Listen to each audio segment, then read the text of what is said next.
भारताने केलेल्या ऑपरेशन सिंदूर नंतर पाकिस्तान सध्या नैराश्याच्या गर्तेत सापडलाय। भारताने केलेल्या कारवाईचे पडसाद आता पाकिस्तानच्या संसदेत देखील दिसून येत आहे। पाकिस्तानमधील एक खासदार फजल मोहम्मद खानने पाकिस्तानचीच पोलखोल केली। पाकच्या खासदारांनी स्पष्ट केलंय की पाकिस्तानची जनता हे युद्ध करण्यासाठी तयार आहे, मात्र भीती त्या लोकांपासून जास्त आहे की पाकिस्तानचे जे काही लोक आहेत त्यांना वाटतं की भारत 2 तासातच पाकिस्तानवर कब्जा करून टाकेल।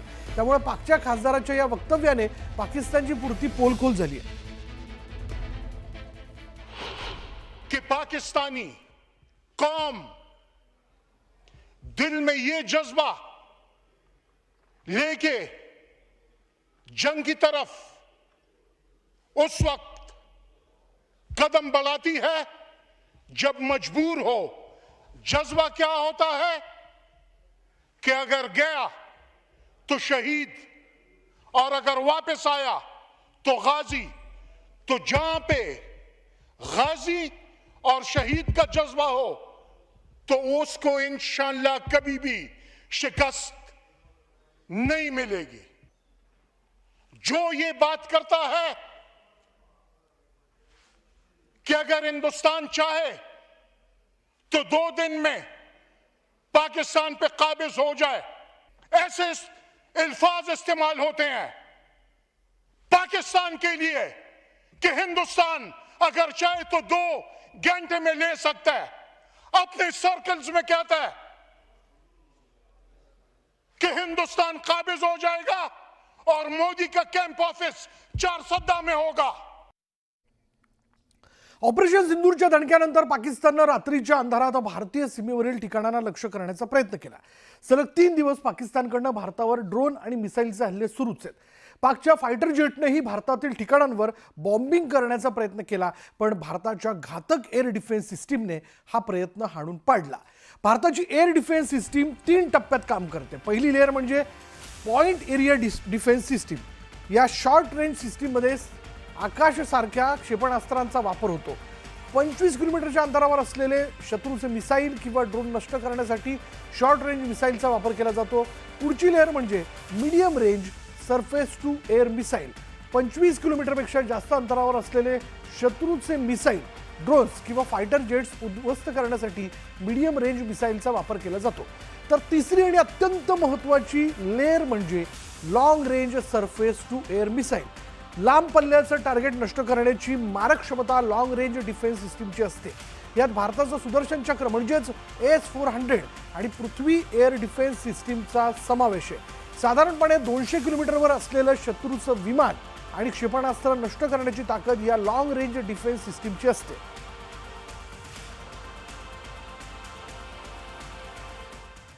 Solar defence and aerospace limited म्हणजेच SDAL कडून भार्गवास्त्र ही हार्ड किल मोडमधील कमी किमतीची काउंटर ड्रोन प्रणाली डिझाईन आणि विकसित करण्यात आली आहे। शत्रूच्या ड्रोन हल्ल्याच्या वाढत्या धोक्याचा सामना करण्यासाठी ही प्रणाली सज्ज झाली आहे। या काउंटर ड्रोन सिस्टीममध्ये वापरल्या जाणाऱ्या सूक्ष्म रॉकेट्सची गोपाळपूर इथल्या सीवर्ड फायरिंग रेंजमध्ये कठोर चाचणी घेण्यात आली।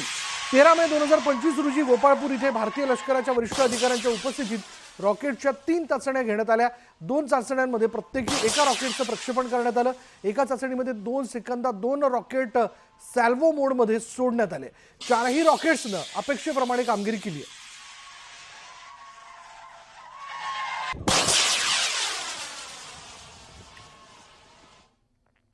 जम्मू काश्मीरच्या शोपियानमध्ये दहशतवाद्यांचा मोठा शस्त्रसाठा जप्त करण्यात आला आहे। AK-47 हँड ग्रेनेड आणि मोठ्या प्रमाणात जिवंत काडतुस जप्त करण्यात आली। दरम्यान कालच भारतीय सेनेनं पाकच्या 3 दहशतवाद्यांना कंठस्नान घातलं होतं।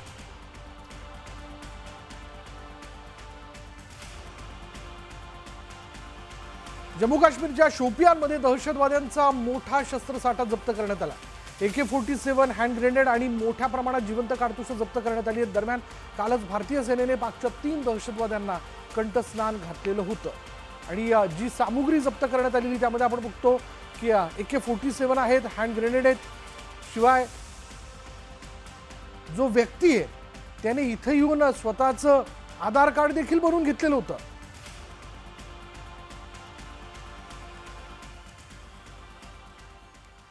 ऑपरेशन सिंदूर नंतर भारत पाक दोन्ही देशामध्ये तणावाचं वातावरण निर्माण झालंय. अशातच आता बलुचिस्तान वेलफेअर असोसिएशनने पाकिस्तानला जोरदार झटका दिलाय. बलुचिस्तानने स्वातंत्र्याची घोषणा केली आहे. संयुक्त राष्ट्र महासचिवाला पत्र लिहून बलुचिस्तानला स्वतंत्र देशाची मान्यता देण्याची अपील करण्यात आली आहे. तसंच यावेळी बलुचिस्तानने भारताच्या पंतप्रधानांनाही दिल्लीत बलूच दूतावास सुरू करण्याची विनंती केली आहे.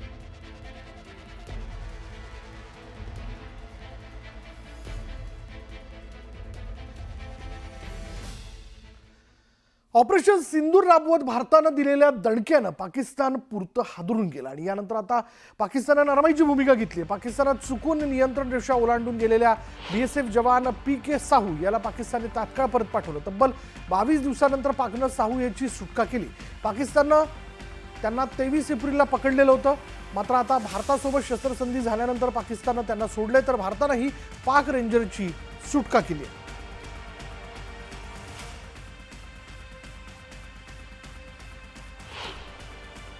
20 दिन वो हमारे देश में नहीं थे, पाकिस्तान की तरफ से अरेस्ट हो गए थे।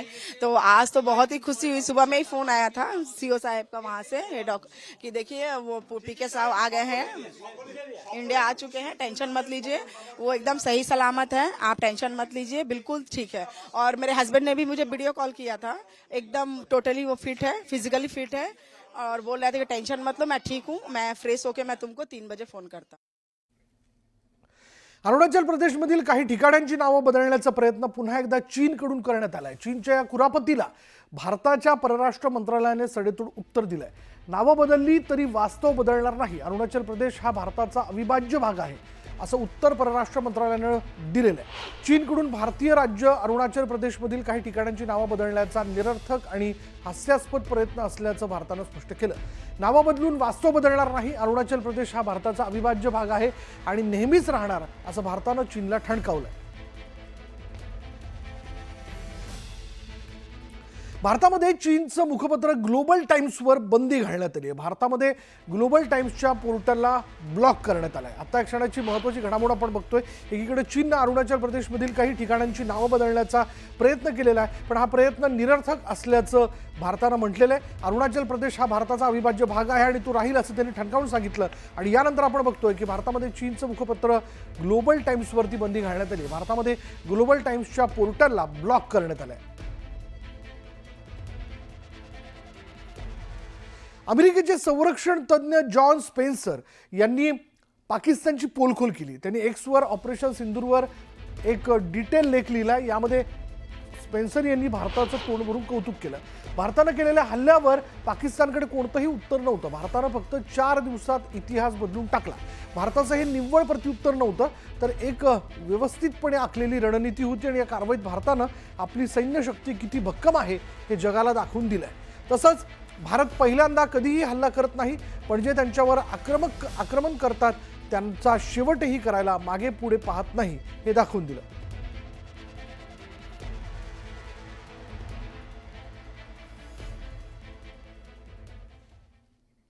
भारतावर हल्ला करणाऱ्या दहशतवाद्यांना पोषणाऱ्या पाकिस्तानच्या पाठीशी तुर्की आणि अझरबैजान हे 2 देश उभे राहिले होते. आणि त्यानंतर भारतातील पर्यटक आणि पर्यटन कंपन्यांनी या दोन्ही देशांना चांगलाच दणका दिला. अनेक पर्यटक स्वतःहून पुढे येत आहेत आणि या 2 देशात फिरायला जाण्यासाठी केलेली बुकिंग रद्द करतात. मेक माय ट्रिपने अझरबैजान आणि तुर्कीचे प्रवास प्रचार जो आहे तो थांबवलेला आहे आणि या 2 देशात आम्ही पर्यटकांना पाठवणार नाही अशी भूमिका पर्यटक कंपन्यांनी घेतली आहे.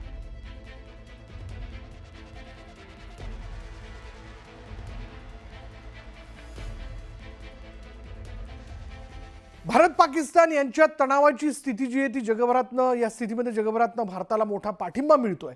मात्र पाकिस्तानला दणका देणाऱ्या तुर्कीला भारतीय व्यापाऱ्यांनी धक्का दिला. तुर्कीच्या सफरचंदांवर बॅन तुर्की म्हणत व्यापाऱ्यांनी बहिष्कार टाकला आणि त्यामुळे तुर्की सफरचंद बाजारातनं गायब झाली आहेत. तर या सफरचंदानंतर पुण्यात आज तुर्कीमधून आलेल्या ड्रायफ्रुट्सवर व्यापारी बहिष्कार टाकतायत आणि पुण्यातील व्यापारी तुर्कीमधून हेझलनट आणि एपिक्रॉट आयातीवर त्यांनी बहिष्कार घातला.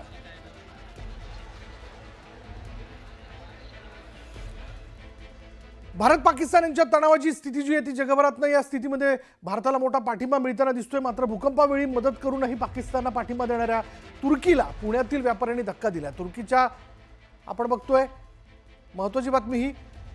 पण त्याचबरोबर युद्धबंदी आणि संवादाच्या प्रस्तावाचा पुनरुच्चार करण्यात आलेल्या ऑपरेशन कागर जे ते थांबवण्याचं सरकारला माओवाद्यांकडनं आवाहन करण्यात आलेलं आहे. आत्ता एक क्षणाची मोठी बातमी आपण बघतोय. गडचिरोलीच्या करेगट्टा भागात सुरू असलेल्या कारवाईनंतर माओवाद्यांनी शस्त्र टाकण्यासंदर्भातलं मोठं विधान केलंय. जवानांनी चारी बाजूनं घेरल्यानंतर आता माओवाद्यांनी सरकारला शांततेचं आवाहन केलं.